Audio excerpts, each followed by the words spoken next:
Why are you smiling like that? Because I'm excited. Excited to be on the podcast. Hey everyone, welcome to the Raw Reality Podcast. We're your hosts, Jason and Nina. Woo! Ready for this intro episode. Yeah, it's our first podcast ever. Yeah, but not our first time trying to record this No, episode. yeah, it's like our 100th time. Yeah, we are going to have to progressively get a little bit better at this, but we're here and we're going to make it happen today. So today is basically just going to be an introduction episode.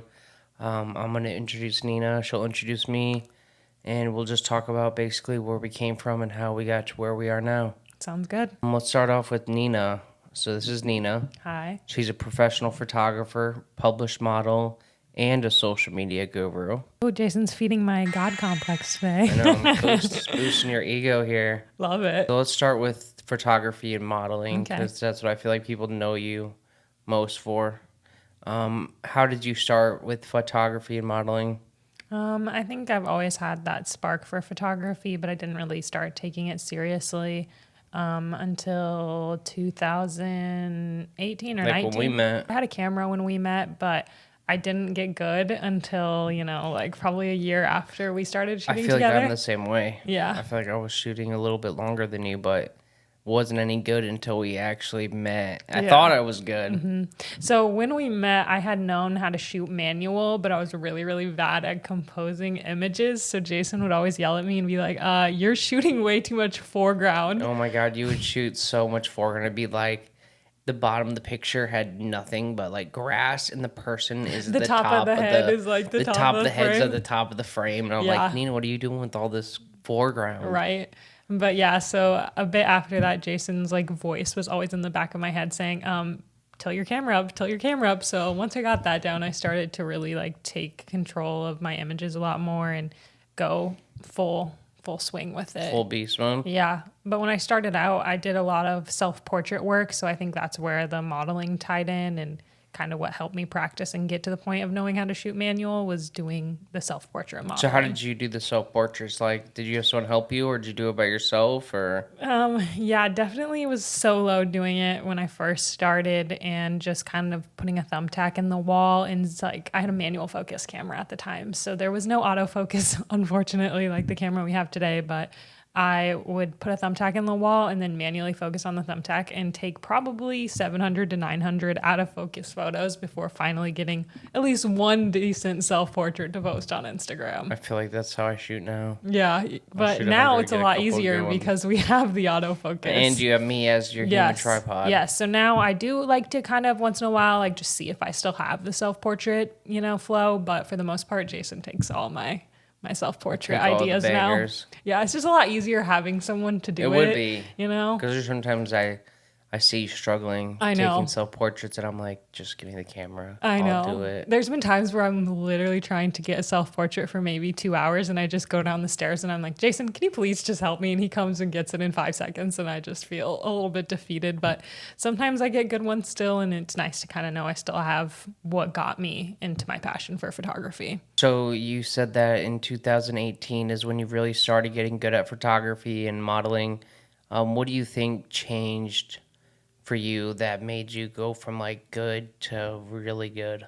So I definitely did start photography, I think around 2018 when I got a camera. Because you started earlier than that, because you went to college for... Yeah, but I didn't graduate high school until 2016, so I didn't go to college until I was about 19, I think. So that would have been, I don't even know what year that was right now, but I had a camera for a bit before deciding to take that college course, and I would just mess around and take photos of myself all the time. That was my only subject besides random flowers and just a randomness. I've always had a knack for taking photos of random things, which is kind of why my film style is just random stuff. But I wouldn't say that I got good or felt confident about my work until probably not till 2020 was when I really... COVID. Yeah. In 2020, we were just so locked down with just me and you that we were able to focus on shooting every single day. Yeah. So I think just doing it every single day is what really helped me to get better. I mean, if you think about it, you were modeling for me, and then you were taking your own pictures of everything else. Yeah. So it's really forcing you to be a creative. Yeah. Fuck COVID. I know, seriously, but it did have some perks in that aspect where it really helped us be able to have time to just slow down and focus on our craft and kind of be stuck inside. So it Right. was good for that point. But We moved to Los Angeles quite soon, and we had like a couple $100 and we were trying to make it yeah, so me and Jason decided, and we have been dating for like, I don't even think for, maybe a couple months. And yeah. Jason had actually, me and Jason met. And then the same month that we met, he ended up moving to Los Angeles by himself for 6 months. And then he came back, I think low key because he was in love with me. So he came back.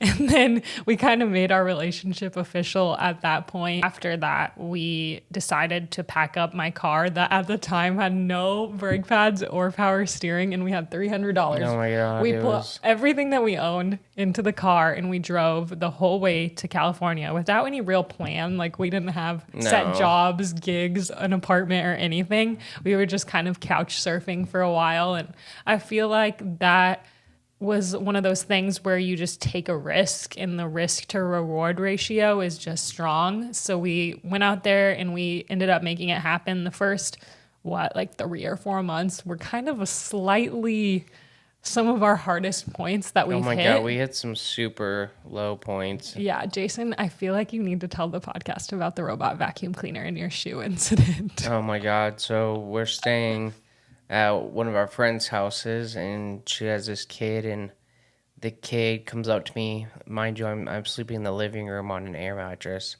and the kid like starts playing, and I started tickling her, and she just kind of like bent over. I was like, oh, that's weird, you know.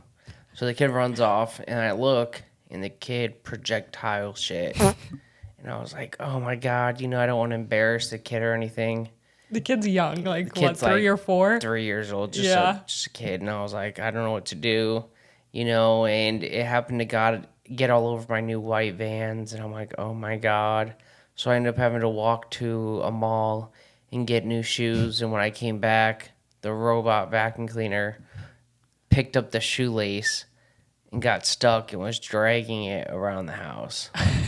And I just so And Nina happened was to gone. be at a trade show in San Francisco at this time. So Jason's calling me like, I don't know what to do. And Jason, if you guys don't know, he has a stomach disease. So like that, like human feces really does not sit well with Jason. So Hell no. he was not vibing with that. But that's like a story that I feel like really explains the beginning of the LA We didn't, experience yeah, like for us. everybody on Instagram thinks like we had it so well Yeah. because we got that nice place eventually, but like they didn't see like the things we had to go through to get to where we are now. Yeah, we were definitely kind of struggling there for a while, but then like you said, we finally locked down that place in Santa Monica, and after that it was really smooth sailing before COVID. Me and Jason had some great times, and Yeah. then with Jason's autoimmune disease, we decided that when COVID happened that it would be best for us to just kind of, you know, get away. LA is a huge city and there's a lot, like it's not the cleanest place. No, you know? I don't want to get sick because I have no immune system. Exactly. So we decided to make the trek back to Iowa after that and kind of hide out. And then I feel like that helped also kind of our photography journey because when we got back, it had been after we really were experimenting every day. Right. And then we now had the opportunity to shoot with like the models that we had already known. And in LA, we didn't really have a lot of models, especially during like that COVID time because everyone was being stuck inside and everyone was kind of freaked out. So nobody really was down to shoot. Versus Yeah. Iowa, everyone was like, it's normal here. Everybody wants It was to a shoot. completely different world during COVID. It was hard to find people in LA because we were used to shooting everybody like influencers, TikTokers, YouTubers, and then COVID hits and no one's leaving their house. Mm-hmm. Like you can't, and that just put a damp on my day. Yeah. Those of you that don't know, when we left LA during COVID, Nina ended up driving us back, and it was a 25-hour drive. Yes. And we drove it straight. Nina never stopped except for gas. Jason didn't get out of the car to pee at all and didn't even pee in a bottle or anything. I didn't drink- don't know how that I didn't happened. drink water or anything. I was like, I'm not getting out of the car because I didn't have an immune system. So I was like worried I could get sick, you know, and I just remember too how like creepy Vegas was. oh my God, we drove through Vegas, and we've been to Vegas a million times, and it's always busy on the strip. and we're driving through the strip, and there's nobody. Not a It's single like, car besides and us. it was like kind of like hazy. It was like a movie scene. It felt like apocalypse It vibes. felt like zombies from that Will Smith movie. Oh, like I Am Legend? Yes, Yeah. that they were gonna pop out of the I know. buildings and shit. And I was a little freaked out. It was kind of freaky. Just because you're used to The what whole drive home was freaky, though. the whole drive home. I think that's what kept us up. Because I drove the whole way because at the Nina time drove the entire Jason time. didn't have a license. YOLO. But I drove us the whole way, and the whole entire time I think I saw 5 cars through every single state. I believe and then it. when we got into Iowa was when things started seeming like life was still normal. What was weird was when we first left LA, there was nobody. Yeah. And so it was weird from seeing the streets busy every single day in LA to nobody being on the streets. Yeah, no traffic. No traffic. And you're like, oh my God, it's like Iowa again, but we're in LA. What do you think was one of the hardest things you had to overcome to get to where you are now? Yeah, that's a really tough for me because I feel like as much as it looks like everything's cool and collective online and like on the outside when it comes to me, I've definitely not been dealt a great hand at life. Like, Right, don't get me wrong, I've had some amazing like points in life, but you know, with my dad committing suicide at a young age, like being in a toxic relationship and now like getting a disease is just, you know, Right. so it's it's a hard. lot of different things that have kind of pushed me, but I feel like everything in a sense does happen for a reason. So all of those things did make me stronger. But definitely I feel like that is something that people don't necessarily see when they look at you. Right. Kind of like me also, except I got sick like 9 years ago instead of, 8 months ago. Was that, on the outside, I look happy and cool, calm and collected. Yeah. But inside, I'm dying. Yeah. I'm thinking, where's the bathroom 24/7? Is there a bathroom close by?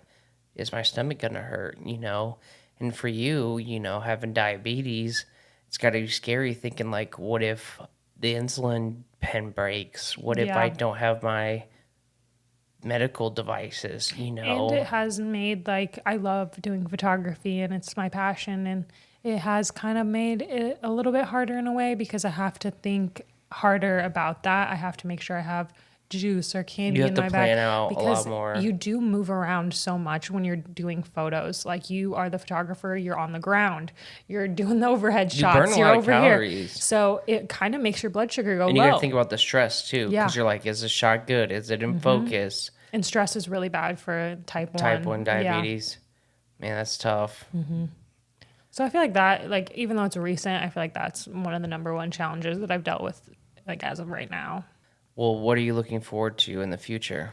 I'm really looking forward to the wedding that we're going to do on the East Coast here this month. It is going to be our first East Coast wedding. Yes, And we're our bride and excited. groom have so many exciting things ready for us that I am just over the moon excited about it. Yeah, we've never traveled this far east, have we? And I'm going to eat a lobster roll, so I'm really And excited about that. we're gonna go to some haunted places. We're gonna stay a couple extra days and We're going to go to Salem. get some Instagram content. And we're gonna go to Salem. I'm super stoked. Gonna bring back my sister something because Yeah, my Hocus sister Pocus. loves Halloween. Yeah. So I think that'll be a really fun trip. I'm super excited. Yeah, I'm definitely looking forward to that right now. And then We had Sturgis coming up too. Yes, I was going to say me and Jason have Sturgis coming up in August, and that is always a blast. We missed it last year because, do you want to tell them why we missed it last year? Yeah. So last year we usually shoot Sturgis, which is like a 12-day event. We shoot motorcyclists drive by and they wave at us or flash at us or flip us off, and it's a really good gig. And we do it every summer. And last summer we were driving all the way to my mom's 8-hour drive. in South Dakota, which is like 8-9 hour drive, and we get like maybe 3 hours out of town, and we're like close to my old hometown, Sioux City. Iowa. Shout out. And we pulled to the gas station, and I decided to go pee, which is weird because I hate public restrooms. So I'm peeing, and I look down, and I'm like, what the fuck is that, blood? And I was freaking out. I was like, I think it's blood. Like, and it hurt like a little bit, but not like terrible. Not like I was like screaming or anything. So we get back to the car and I'm like, Nina, I'm pissing blood. And she's like, that's not normal. No. You should call your doctor. So my doctor is an hour away. And we're like almost to Sioux Falls at this point. And so I call my doctor. I'm like, hey man, I'm pissing blood. He's like, how close are you? And I was like, an hour away. He's like, come by. And mind you, too, that the doctor's office is literally closed. Like, it closes in an hour and a half. So we have just enough time to get into the doctor's office for them to admit Jason to the ER. Well, no. So we first go to my family doctor, and he does some tests, and he's like, yo, like, I can't for sure tell you, but I'm pretty sure you have a kidney stone, and I'm going to send you to the ER. And I'm like, all right, thinking we'll get this kidney stone out, head up to Sturgis, and it'll be all good. So we get to the hospital.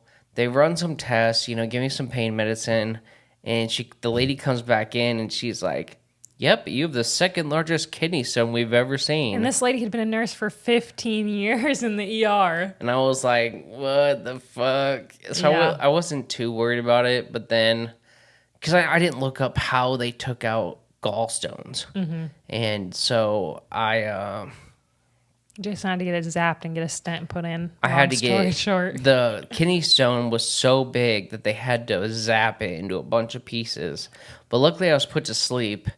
And when I woke up the next day, it was the most excruciating pain I have ever felt. Like, I looked down, I had an apron on, and I was all bloody down there.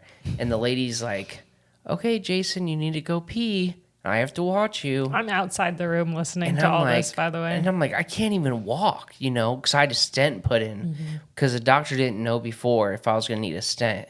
So I get the stent and I wake up, I feel it. I'm like, this is not cool. Mm-mm. So the lady's like, you have to pee for me. And it's all bloody. Remind you that. So I stand up, walk to the bathroom. She's right next to me and I start peeing. As it comes out, it starts like burning really bad. So I flail around, and I'm holding, my dick. And blood on the walls. The blood just starts shooting all over the toilet, all on the wall. I mean, this is like the reddest blood I've ever seen. I'm yelling. Yeah. Like, I'm screaming. And the lady's like, it's okay, it's okay. Poor lady. And I still have PTSD from that. And then they're like, yeah, we'll keep the stent in for an extra week so you can go to Sturgis, and then we'll take it out when you get back. And Nina and I ended up staying in Sioux City for... the whole entire week. For a week. We stayed in a hotel for a week because I couldn't move, couldn't walk. I didn't have any pain meds. It was a horrible time. Here we're going strong. So we didn't make it to Sturgis. And then, my doctor eventually has to take out the stent. He does it. He pulls the thing out. But you don't realize how far those stents are in because it hurts. And the doctor's just yanking it out of you. What's crazy to me, too, is the doctor asked Jason oh my God, if he wanted to leave a little string out, and he compared pulling it out like a tampon. No. And I said no. And so when I did get the stent taken out, it felt nothing like that. It felt like there was a snake inside of me that was really big, and it was really hard, and it was coming out. And it hurt so bad. Like, I still think about it. He'd come in the room and go, hey, Jason, how was Sturgis? Did you make it to Sturgis? And I'm like, please. Me and Jason could have a whole segment, a whole series about horrible hospital experiences. Oh my God, so many. We don't have to get into that this episode. So we got Sturgis coming up, and then my birthday in September. Yeah. That's what we look forward to. Hawaii in April. Yep, Hawaii next April. Yeah. So we have a lot of big stuff. It's my turn to ask you something now. Why not? Okay, so Jason introduced me and made my God complex a little big, so let's do the same. Boost my ego. Jason is the best photographer that I know. He helped me grow so much in my craft, and he is published now in a book. He was a baseball god back in the day.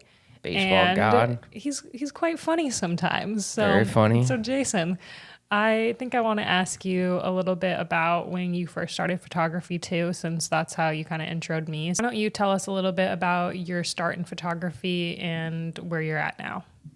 Okay, so my start in photography is kind of a crazy story. It's like a chain of events that had happened. And so my whole life, I banked off being a baseball player. So I was shitty at school, shitty at everything except baseball. Like, baseball was my life. And so I'm in college playing baseball, and one game I had some stomach pain. I'm like, oh, that's weird. So I go to the ER, and they're like, yeah, you have this disease called ulcerative colitis. And I'm like, I don't give a shit. Like, you can't tell me what I have or don't have. Ended up staying in the hospital for like 30 days, and it was during the summer, and it was a summer league baseball, so I didn't make the rest of the summer games. Yeah, so I got ulcerative colitis, and eventually it ended my baseball career. So one day in my communications class, my buddy Mike, who was a basketball player who was also injured, who couldn't play, was like, "Hey, bro, you want to film me a music video?" And I'm like, "I don't have a camera." He's like, "I'll pay you, bro. Like, my buddy will let you use this camera." I'm like, "All right, bet." And it was a shitty ass music video, but it was I want to fun. see it. Like, I have some clips from it, but I don't have the original video. Yeah. But like looking back on it, it's like that '90s style. So Like, it's it's good. actually kind of It's good. probably good. And that's what sparked my interest in photography. Well, video first. I started with video. And so I would only do videos, bought a GoPro, went home for the summer, bought a DSLR, a Nikon D5300, and I would shoot around my mom's feedlot because she just moved to Wisner, Nebraska, which is kind of In the it's in the cuts. sticks. Like, I'm a city boy, and then my mom moves to the sticks. So I go home for the summer, ended up getting really sick, couldn't go back to school, had to drop out. So I started watching YouTube videos every single day of like how to use this camera, how to shoot manual. And so I'm doing that and shooting around my yard and trying to figure out what aperture is and shutter speed and all that bullshit. And then I finally start to get better. I started this new infusion treatment called Intivio. And I was always scared of IV infusions because you don't really know what they're pumping into you. Right. And that kind of terrifies me. So 3 months into it, I start feeling better. And I'm like, oh my God. So I moved to Des Moines because I wanted to be in the city. I knew I needed to shoot people, not farm lot shit. You know what I mean? And so I'm in Des Moines. And I got lucky before that. I got a couple of big reposts, gained a lot of followers on Instagram. And one of the promoters saw that I had a big following and asked if I could help him promote the Migos concert. Okay. And I was like, yeah, I'd love to if I could shoot it. I'll promote it for you if I can shoot it. He was like, okay. So we get there, and it was an amazing time. And just shooting Migos was an insane feeling. And I did video, not photos. I took a couple photos, but they were trash. Yeah. And I wish now, looking back, I would have did photos instead of video the entire time. So that kind of frustrates me.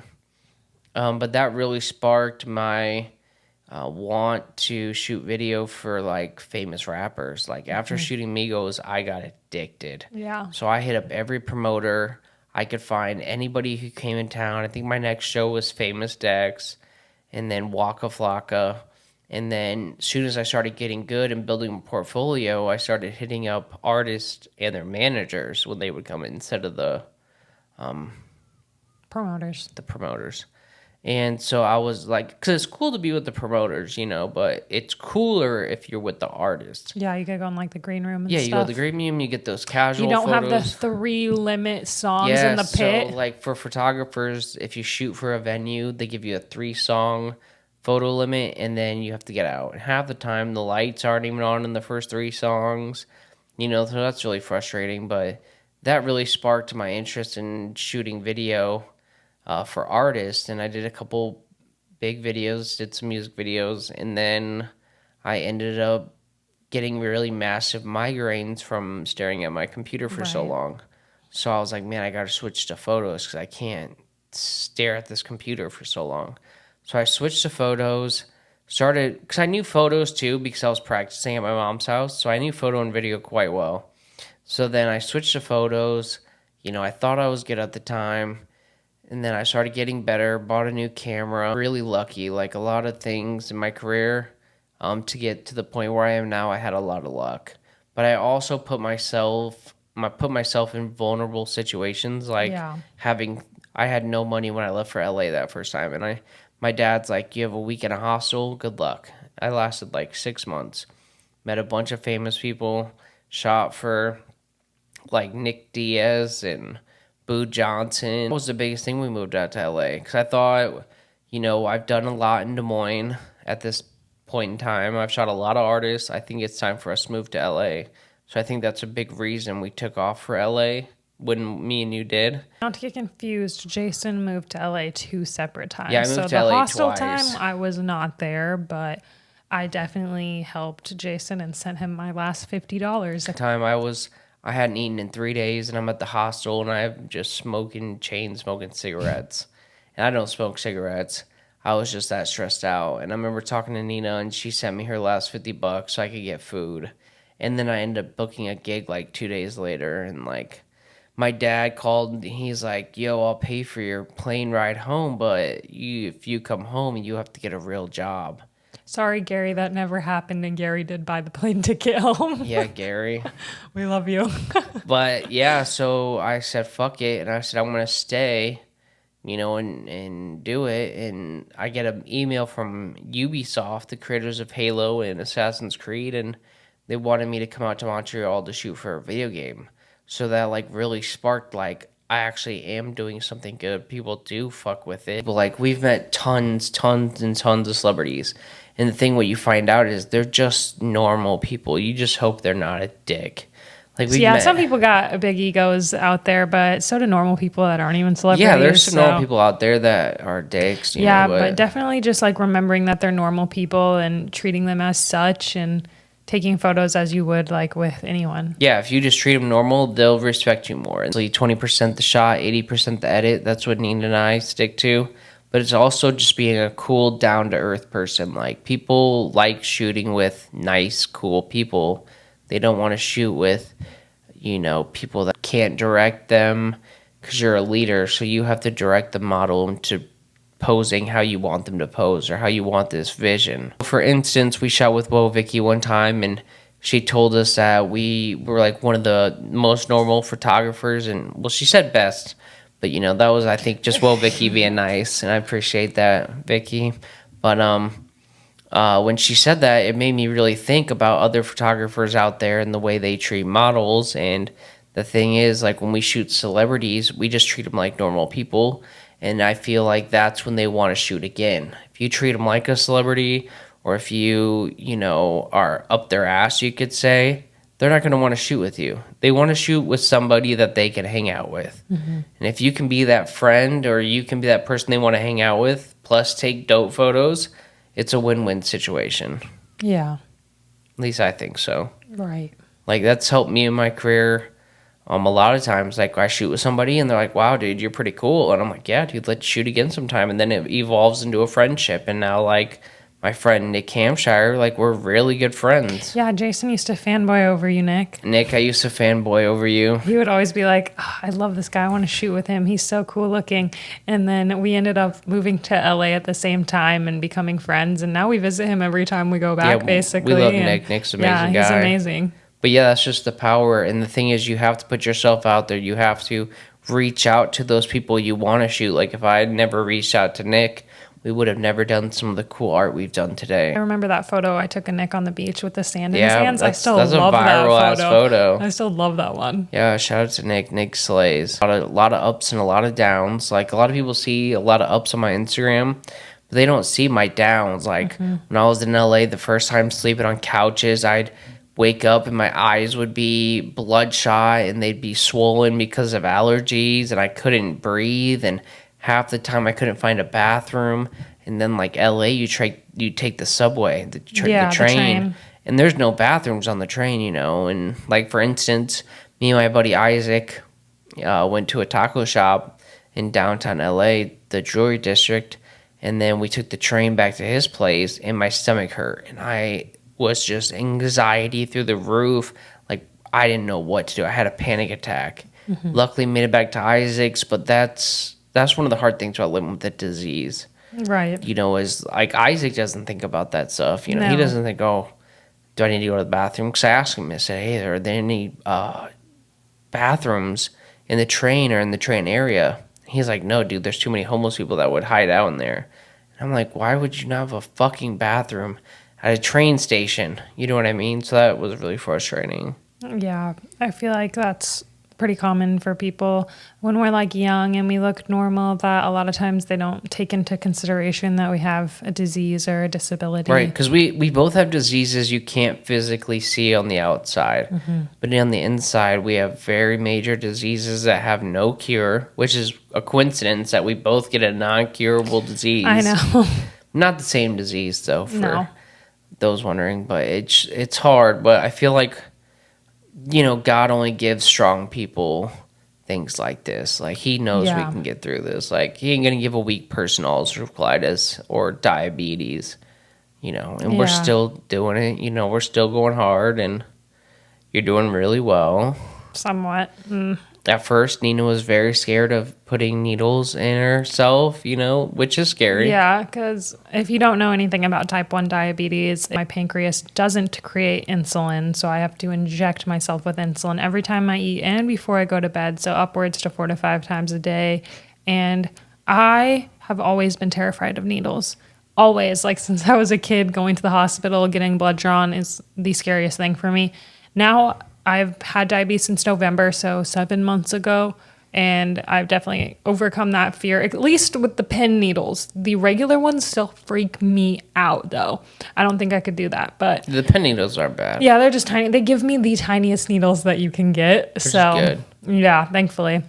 Yeah, it definitely also sucks, like, always having to carry around all my extra supplies all the time. Yeah. So I never can leave the house without my insulin or my pens or my alcohol wipes. You could say it's making you more responsible. I guess I felt like I was pretty responsible enough before. I didn't But now it's like, life or death, basically. Yeah, that's what's kind of scary about my disease. So we're in Vegas, and we're at our friend Danny's house. Shout out to Danny. We love you. And Nina, I was taking a nap on the couch, and Nina was doing some work in the kitchen. And I hear Danny screaming, Jason, wake up. And I'm like, what's happening? And I look over, Nina's on the ground, face planted. And I'm like, oh my God. So what I thought in my head is what happens with type 1 diabetics is they get low blood sugar and they can go into a coma. So I thought she passed out and was like in a coma. So I'm like, holy shit, And so I grab her phone because she has like this thing on the back of her arm that you scan. There it is. And it'll tell you her blood sugar so I know if she's high or low, and then I can help her. So if she's low, I have to shoot her in the leg with this big-ass needle to wake her back up and call the ambulance. So I'm reaching to grab her phone, and I turn around, and it was like the movies. Like, you turn around, someone's right in your face, and she was completely on the ground. And I go, what are you doing? And you're like, I don't know, what happened? Nina passed out because... she had a tiny drop of blood on her finger. No, that's not even what happened. I was opening a salad, and it was like one of those plastic pre-made salads, and the little piece of the salad went completely under my fingernail. So when I pulled it out, my fingernail started gushing blood. And it was quite a lot of blood. And I knew I was going to pass out because when I was younger, I used to faint sometimes, which honestly, it could have been from my diabetes, but nobody told me that. Kind of similar where I know I'm going to pass out. Like, I know I'm going to pass out, and I know what I'm supposed to do in that case. I'm supposed to get on the ground and make my legs like higher than my heart. Right. So Danny has high top tables in her kitchen, and I cut my finger and I sat down and I looked at my finger and I literally said out loud, I think I'm going to pass out. And then I remember trying to get down on the ground to put my legs up. And then I woke up to Jason and Danny above me, and I was like, oh, I'm sorry, guys. It was terrifying, though. I smacked my face so hard. I had a fat lip that was just covered, and it was not cool. My face hurt. I remember that's like the first thing I said when I woke up was, my face hurts so bad right now. But yeah. Right. When we met and we started doing photography, and I told you should quit your job to be a model photographer, what was going through your mind when you were like, the day you were like, fuck it? I've been working full time when me and Jason met, and he lived an hour and a half away from where I was living at the time. So I would drive to see Jason basically every day, an hour and a half, and then I would drive back to work and then come back to Jason's house. And she loved me. There was a point where I was kind of going through some things with my family, and my siblings were kind of having some mental health issues, and I was just dealing with some stuff, and I didn't feel like I could go work a customer service job at this point in my life. And I remember Jason telling me, you should just quit your job and do photography full time with me. And at that time, I didn't feel like it was attainable. I didn't think that I could make money doing it. I was like, I gotta go to work. I gotta pay my car payment. There's no way that I can just quit. And then I remember driving probably like 25 minutes down the road and turning around in a McDonald's parking lot. And I just sat in the parking lot for a second. And I called Jason and I was like, you know what? You're right. Let's just do photography full time. I'm turning around and I'm never going to go back to that job ever again. And I never did. Never did. Never did. And now look at where you are. I do work full time now for a talent agency, but it's remote from home. So it still does give me the ability to do photography versus having to go actually into a physical job from 9 to 5 or whatever time frame and kind of eat your life away. Since you also are the social media guru, you do work from home with the social media stuff. It gives us more time to be together and to hang out instead of going to work from 9 to 5 and then coming home and, being grumpy and then eating dinner, then going straight to bed. And then going back to work. Yeah. And then going back to work again, Yeah, we don't really have specific routines. Me and Jason kind of wake up and wing it. I have a routine Jason has a workout routine. I have a routine every day, but I don't. Nina sometimes. I've never really been a fan of routine. Really? No. I like it. I don't. I feel like it makes me feel like I'm a rat on a rat race. It makes me feel like I get mad shit done. I just feel like I do better creatively and stuff when I just decide to take the day as it comes to me. Okay. Everyone's different, though. Yeah, everyone's different. Like, I know people that stay up till 5 in the morning, sleep till 5 in the afternoon. So me and Jason have traveled quite a lot, and we've seen a lot of different things, had a lot of different experiences. What do you think your favorite memory with us is? That's a pretty hard question to answer because we've had so many experiences. I would have to say there's a couple. Okay. A couple of my favorite experiences were your birthday in Santa Monica in like 2019 when we went to the beach and then we went to Bubblegum Shrimp and then we rode the Ferris wheel. That was a time I'll never forget, to be honest. A favorite memory of mine was when we went to Joshua Tree for a week and then went to Sylvester Stallone's house. And yeah, it was a pretty crazy time, but just being out in nature and hanging out with you. Probably my all-time favorite trip was Hawaii, because we would wake up in the mornings, walk across the street, you're at the beach.